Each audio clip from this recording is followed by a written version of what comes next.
In the gospel text of today, which is divided into two parts, the 72 who were sent on mission return, and they return successful.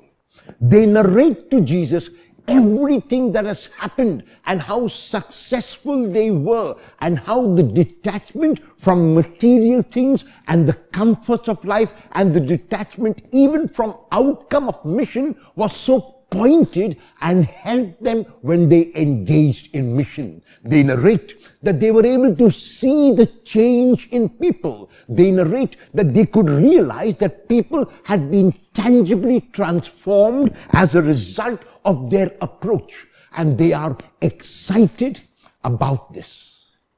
The response of Jesus is not excitement, but turning to his Father in gratitude, because Jesus is aware that the mission is not his. The mission is the mission given to him by his Father. And so success and failure will not affect Jesus. He will not be too excited with the success in mission. He will not be despondent or depressed with failure in mission. And that is why the response of Jesus is gratitude. He turns to the Father and thanks the Father for revealing love, not to the learned, not to the intellectual, not to those who are literate alone, but to everyone who opens their hearts to this love.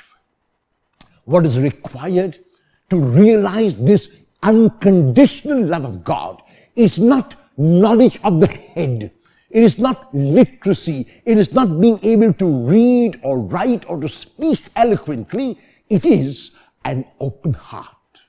No matter how unlettered a person might be, no matter how a person might respond, if the person responds with an open heart, then God can communicate. And this is why Jesus thanks the Father.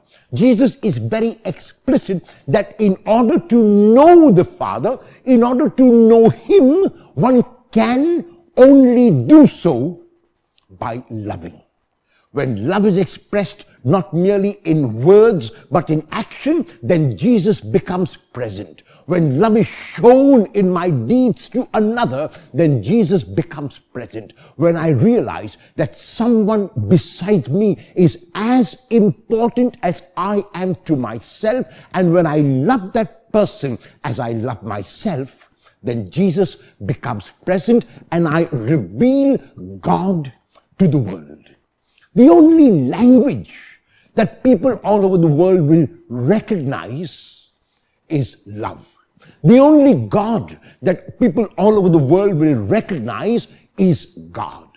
You and I might call God by different names. We might address God differently and in different places. But no matter what name we might use for God, no matter in what place we might do this addressing of God, if we address God as love, and if we communicate that love to others, then God is present. Jesus did this in the most unique of ways when he loved unconditionally. Will you attempt to do so today?